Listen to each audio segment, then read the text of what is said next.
लेकिन जितने पूजा पाठ वाले काम हैं इसमें परिवर्तन नहीं हो पाया। हर चीज पुरखों वाला छूट गया, लेकिन पूजा पाठ के काम नहीं छूटे। उसमें बात यही आ जाती कि भाई ये तो पुरखन से हो ही चली आवा, ये तो हमारे पुरखन की रीत है। अम्मा बहनों, जो रीत की बात आती है तो एक छोटी सी कहानी आपको सुना देते हैं कि रीतियां, रिवाज, परंपराएं जो होती हैं ये बनती कैसे हैं। इनको कोई भगवान ईश्वर नहीं बनाता है, ये हमारी माताएं बहनें ही ज्यादातर बनाती। एक कहानी है कि एक गांव में एक बूढ़ी अम्मा जी रहती थी और उनके 3 लड़के थे। 3 लड़के बड़े हो गए थे, लेकिन वो माता जी जो थी वो मतलब अंधी थी, उनको दिखाई नहीं देता था, बहुत कम, बिल्कुल ना के बराबर दिखाई देता था समझो। लेकिन बहुत गरीब थी, घर मकान बना नहीं था, एक छप्पर रखा हुआ था, बस उसी में गुजारा होता था। माताओं बहनों, कहानी पे ध्यान देना आप लोग, जो रिश्तेदार आ रहे हैं बाद में मिल लेना उनसे, सुनिएगा। तो माता जी क्या करती भाई, जब रोटी बनाती थी माताओं बहनों, और रोटी बना करके वो एक तरफ रखती थी कि कुत्ता आकर के रोटी उठा ले जाता था। अब बेचारी बहुत परेशान, एक तो उनको दिखता नहीं, बिल्कुल कम दिखाई देता है, और जैसे तैसे वो रोटी बनाती है, बना के एक तरफ रखती कि कुत्ता आया रोटी उठा ले गया। अब वो माता जी बहुत परेशान, करें तो क्या करें भाई। तो उन्होंने एक उपाय सोचा माताओं बहनों, और कैसा उपाय सोचा उन्होंने कि एक इतनी बड़ी मतलब 2-3 हाथ की लकड़ी काट के रख लिया, पतली सी, और वो लकड़ी वो क्या करती, जब भी वो रोटी बनाती तो अपने पैर के नीचे वो लकड़ी दबा लेती, और जितनी वो रोटियां बनाती थी वो थाली में या टोकरी में नहीं रखती थी, वो रोटी बना बना के उसी लकड़ी में लगाती चली जाती थी। इसलिए कि जैसे वो रोटी जो बनाती वो लकड़ी में छेद देती थी, लकड़ी में लगा देती थी, और लकड़ी जो थी वो पैर के नीचे दबी होती थी। तो जैसे कोई कुत्ता आया रोटी खींचता था तो माता जी को पता चल जाता था, फूकना चिमटा जो भी हाथ में होता था उठा के मार देती थी, कुत्ता भाग जाता था। ये उनका एक अपना उपाय था सब। ऐसे समय बीतने लगा, वो बहुत बचपन मतलब उनके बच्चे जो थे बहुत छोटे छोटे थे, तब से वो माता जी ऐसे ही करती थी। अब क्या हुआ भाई, समय बीता, बच्चे जो थे बहुत मेहनती थे, काम काज करके मेहनत मजदूरी करके अच्छा सा घर मकान बनवा लिया। घर मकान बन गया, बड़े बेटे का विवाह हो गया, बड़ी बहू घर में आ गई। बहू को घर में आए 4-5 दिन ही हुए थे कि एक दिन बहू को बहुत तेज बुखार आ गया, जाड़े का मौसम था। अब सास अम्मा ने सोचा कि बहू बीमार है, स्नान करेगी और बीमार हो जाएगी। तो सास अम्मा ने कहा बहू ऐसा करो, तुम आराम करो, रोटी हम बना दें, क्योंकि जो लड़के थे वो काम पे जा रहे थे।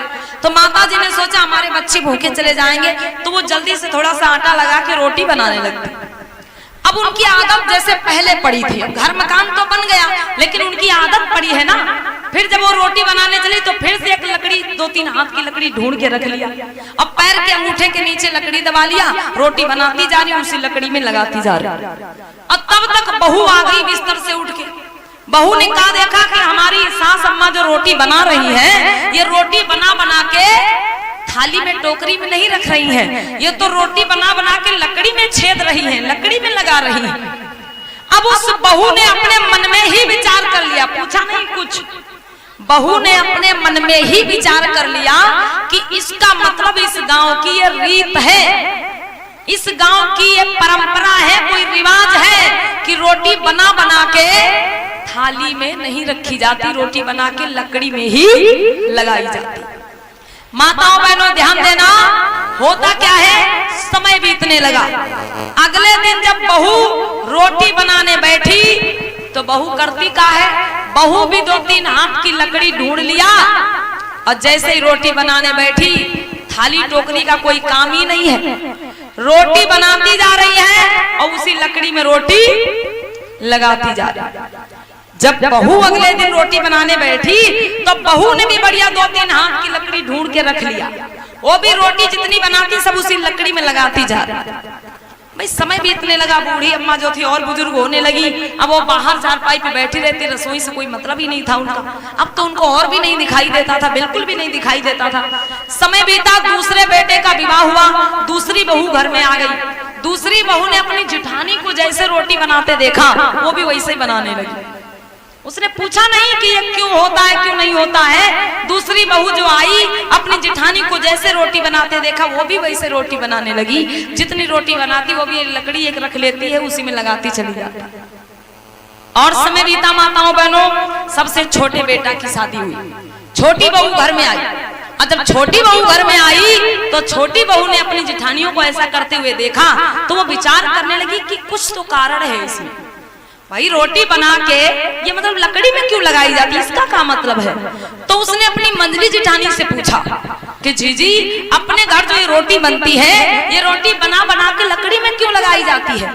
अब मंजली जेठानी बोली हमको तो नहीं पता, हम जब नए नए आए थे तो हमने बड़ी जीजी को ऐसे करते हुए देखा था, बाकी हमको नहीं पता ये क्यों होता क्यों नहीं होता, हमको लगता है यहाँ की कोई रीत है।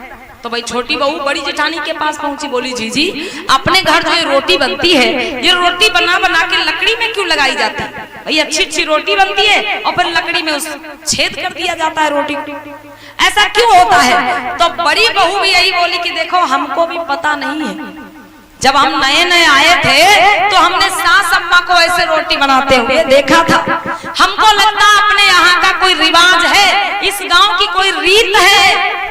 तो छोटी बहू ने दिमाग लगाया, बोल पड़ी कि जीजी ये बताओ ऐसा मतलब और किसी के घर में भी होता है कि अपने ही घर में होता है। तो बड़ी बहू ने कहा नहीं अपने ही घर में होता है। तो छोटी बहू कहने लगी भाई इसको इसकी सच्चाई हमें पता करना है। बोली चलो हम सास अम्मा से पूछेंगे। अब तीनों बहुएं मिलकर सास अम्मा के पास पहुंच गई। तो बड़ी बहू ही बोली, बड़ी बहू कहने लगी अम्मा एक बात बताओ, अपने घर में जो रोटी बनाई जाती है ये रोटी बना बना के लकड़ी में क्यों लगाई जाती है। अब भाई सास अम्मा को अपनी पुरानी बात याद आ गई।